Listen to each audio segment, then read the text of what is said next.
Secunderabad Medicover ఆసుపత్రిలో robotic ortho సర్జరీని ప్రారంభించారు Hyderabad police commissioner Sajjanar. నొప్పి తెలియకుండా అతి తక్కువ సమయంలో కోలుకునేలా ఈ రోబో సర్జరీని అందుబాటులోకి తీసుకొచ్చారు. మోకాలి నొప్పులతో బాధపడుతున్న వారికి రోబో మిషన్ ద్వారా సర్జరీలను నిర్వహించనున్నారు. టెక్నాలజీ పెరిగిపోతున్న ఈ కాలంలో ఏఐ విధానంతో ఈ సర్జరీలు ఎంతో ఉపయోగపడుతున్నాయన్నారు సిపి సజ్జనార్. ఆపరేషన్ చేసిన ఒక్క రోజులోనే పేషెంట్స్ పూర్తిగా కోలుకొని డిశ్చార్జ్ అవుతున్నారని robotic surgery HOD doctor Udayakrishna తెలిపారు. మెడికవర్ హాస్పిటల్ సికింద్రాబాద్లో ఒక కొత్త ఫెసిలిటీ ఆర్థోపెడిక్ ఒక సర్జరీలో ఒక రోబోటిక్ ఒక ఫెసిలిటీస్ని తీసుకురావడం జరిగింది.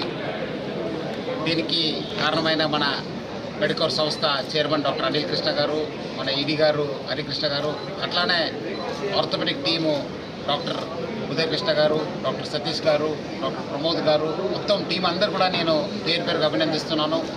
దీనివల్ల చాలా అంటే చాలా ఫెసిలిటీస్ ఉంది. ఎందుకంటే ఈరోజు చూస్తున్నాను అందరికీ ఒక నీ ప్రాబ్లం ఉండొచ్చు, లేదంటే హిప్ రీప్లేస్మెంట్ అవసరం ఉంటుంది. సో అలాంటి ఒక సర్జరీలో ఒక గ్రేటర్ ప్రెసిషన్ ఉంటుంది. చాలా అంటే చాలా ప్రెసిషన్తోనే వాళ్ళు ఒక ఈ ఆపరేషన్ చేయడం జరుగుతుంది. అట్లానే ఫాస్ట్గా చేయడం జరుగుతుంది. ప్లస్ రికవరీ కూడా బాగా ఫాస్ట్గా ఉంటుంది. ఎందుకంటే అంతకుముందు మనము హాస్పిటల్లో 4-5 రోజు ఫిజియో చేయించుకోవాలి, డాక్టర్స్ కేర్లో ఉండాలి, నర్సెస్ కేర్లో ఉండాలి, ప్లస్ అటెండెంట్స్ కూడా ఇబ్బంది ఉండేది. అదంతా ఈరోజు ఈ ఒక ఫెసిలిటీ ద్వారా దూరం అయిపోతున్నారు. దానికి ఈ ఒక టీం అందరూ కూడా నేను పేరుగా అభినందిస్తున్నాను. ఇది ఒక గ్రేట్ ఇనిషియేటివ్.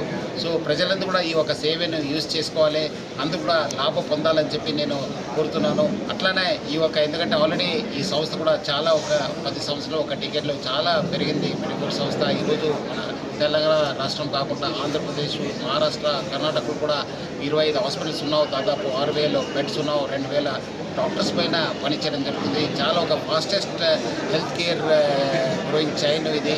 సో వాళ్ళు కూడా ఈ ఒక 10 సంవత్సరాలు ఇంత ఫాస్ట్గా గ్రో చేసేందుకు మెడికవర్